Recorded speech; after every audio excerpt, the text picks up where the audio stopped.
Okay, so this is the second video making about this lap steel prototype. Just want to go over some design stuff. If you're thinking about making one of these, um, I might.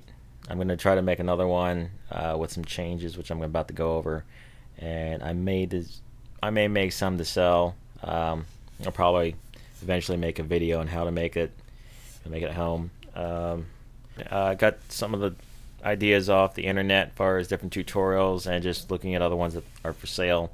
It's just a basic 6-string lap steel. I was originally going to make a couple of these just to get rid of some extra spare parts, but it was kind of hard to make a, it's going to be, when you make this, basically making a custom instrument, because for example, like the tuners in this one are 2-3 on a plate. They're mismatched, obviously, but the one for the next ones are closed gear ones, tuners. These are some gold ones, and I don't have bushings for all these, so obviously I'm going to be drilling a different hole in the bottom than on the top, so that these will still work. And with closed gear tuners, you can go to a longer spacing in between them, so that the strings will line up a little bit straighter. You can go to 1 5/8 instead of 1 3/8 on these plate tuners. I did just receive a small set of really cheap metric drill bits, which is very helpful, because even though I drilled these at 1/4 inch, they do work, they do fit, they're not super loose or anything like that. Probably 6 millimeters I tested would work really nicely with that, or works nicely with a closed gear tuner if you're not using the bushing, like on this set here that I'm going to be using on a future one. Same thing with regular tuners. You really need a 10 millimeter or 1 centimeter bit, which you're not going to find in the stores. You're going to have to order it online. And the set I got off of eBay, I think it was like $7 including shipping. It looks really cheap, but they actually do work. And just for occasional work like this, I think it's worth it. If you're going to use a slide, I just got a piece of steel that I found and polished it up a little bit.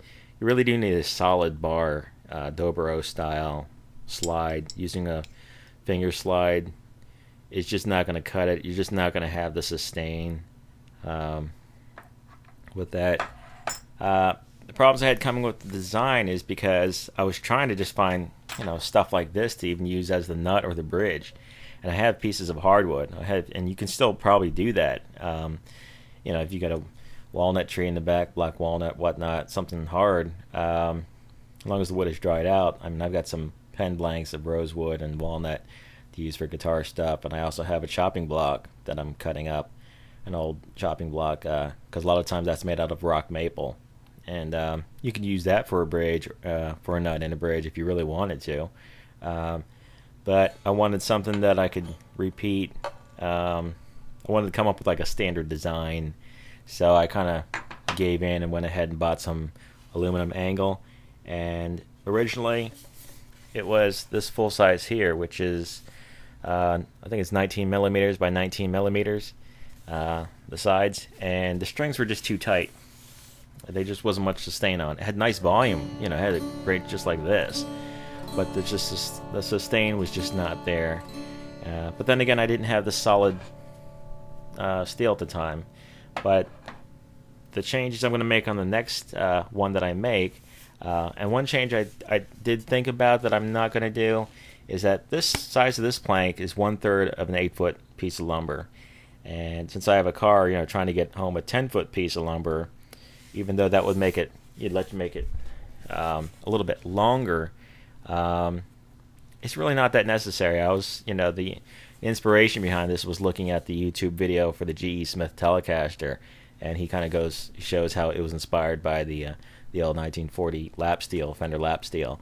And I looked at the dimensions on that and some other lap steels online. Lap steel versus a pedal steel, for people that don't know. Pedal steel usually has more strings, and it has string bender pedals, so that you can bend individual strings while you're playing it, and they're very similar sounds.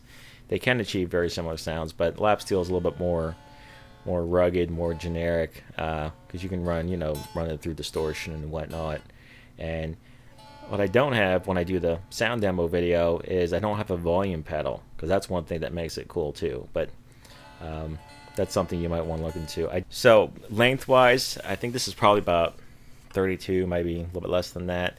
The scale length is 22 3/4. I'm going to try a shorter scale at 22 inches to see if the strings are looser and get even a little bit more sustain, because this is tuned down to D in an E chord shape. And depending on what kind of tuning you're going to be using, if you use an A tuning or C tuning or something like that, C6, whatever, you may want to use different strings accordingly. I did just order a router template cutting bit, so I'm just going to get some flat aluminum stock and just recess a section and put that in there, and then just slightly countersink the holes a little bit. Can't countersink them too much because it just clogs up the countersink bit. That's why these screws here aren't that much countersunk fully. They're not countersunk fully.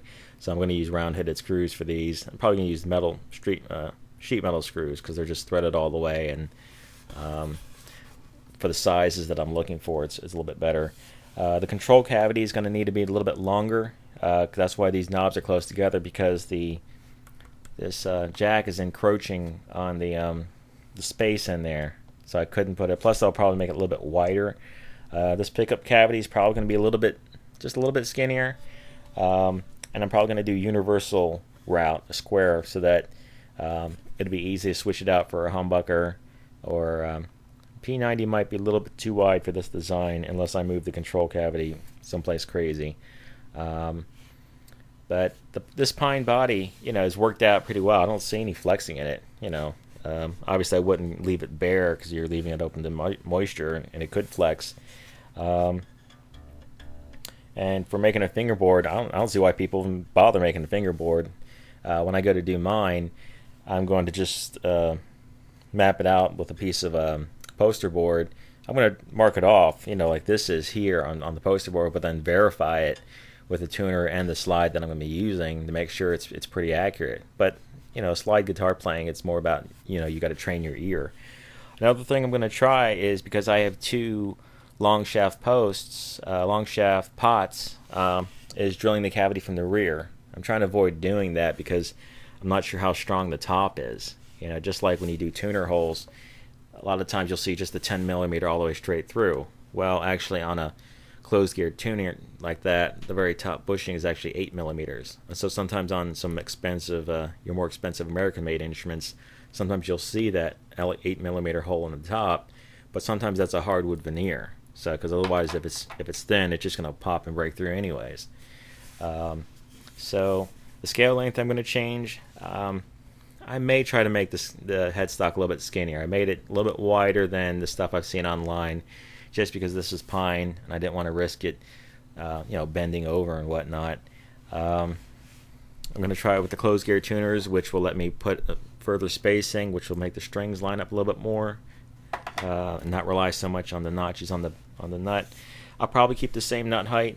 Might go just a hair taller, just because by the time you notch it, you're taking away a little bit. And probably keep the same bridge design. What else? The one thing with the G.E. Smith video on YouTube about his Telecaster was his pickup, and same thing with the Andy Summers signature or tribute Telecasters. They have the bridge pickup, instead of like a regular Telecaster hooked into the bridge plate, it's screwed into the wood. And supposedly that gives a better sound. So that's one thing I wanted to do with this particular, with the lap steel, rather than using an extra. I have extra cheap pickguards, pieces that I could have done it. It might have been easier too to use a piece like that, but I wanted to get the best sound out of it. And the shape on this is mismatched, because I originally designed for a first act single coil, and that's the pulse spacing is slightly different, and that's why the angle is different. But because I have two of these, one is reverse wound, one is the other one, I'm gonna, on a future model, I'm gonna put two of them in series, and with parallel and whatnot, see what kind of sounds I can get.